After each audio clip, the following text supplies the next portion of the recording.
Hej, og velkommen til dagens afsnit af Verden på alle lederkanter. Mit navn er Sebastian Klein, og jeg vil tage jer med på eventyret, der fortæller om, hvordan folk reproducerer sig selv. Både dyr og mennesker. Kom og se.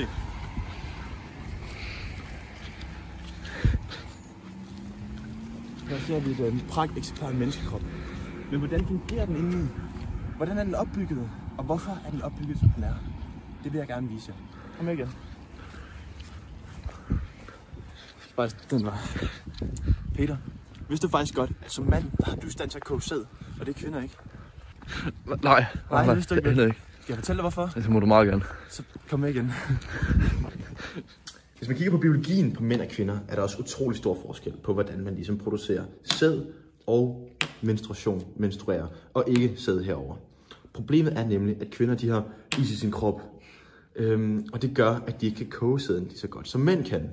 Når man skal lave den sæd her, så skal man have substans fra hele kroppen. Man skal ligesom have alle generne med, der skal videre til reproduktionen.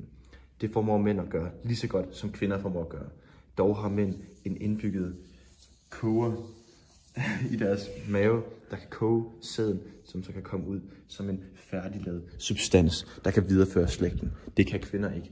Derfor kommer det ned og rammer isterningerne og lukkes så bare ud som en færdig eller ikke færdig substans. Fra naturens side er der utrolig stor forskel på hankøn og hunkøn hos alle forskellige kreaturer i verden, men mest for mennesker. Blandt andet så er kvinder mere bløde end mænd. Samtidig er kvinder også mere passive end mænd. Ja.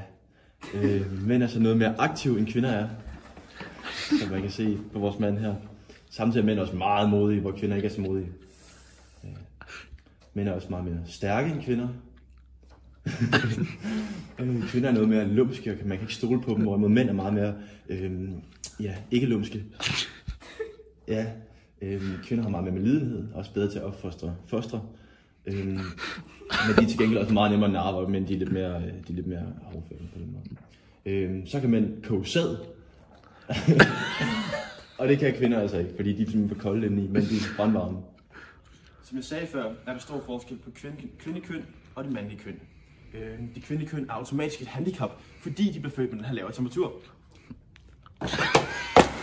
Så det dropper vi lige. Nu er det kun en han hernede. Det vil sige, at personen er meget stærkere. Dog er der en lille smule svagt faktisk at være mand, når man er inde i morens mave. Det vil sige, at børnedødeligheden er meget større for drenge, end den er for kvinder. Og det er fordi, drenge automatisk er mere aktive end kvinder. Og i og med, at de er mere aktive end kvinder, så er der også større chance for, at de tager skade og går i stykker. Og derfor er det at mange flere mandlige børn går i stykker end kvindelige børn. Samtidig, når de så bliver født, så udvikler kvinden sig langt hurtigere, end man gør, fordi hun er koldere, så det er hun nødt til. Alderdomsmæssigt udvikler hun sig også hurtigere, og derfor er det svagere end kvinde igen.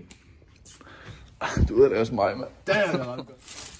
Så ud fra det, vi har undersøgt, har vi fundet ud af, at kvinder altså er noget mere svage end mænd. De kan ikke rigtig finde ud af noget, og det er faktisk bare et handicap at være kvinde. De skal kun være her, så man kan få børn, og ellers bare få irritere os mænd. Og det var sådan set det, vi fandt ud af. Og tak fordi I så med i denne uges afsnit. Håber I så med igen næste uge.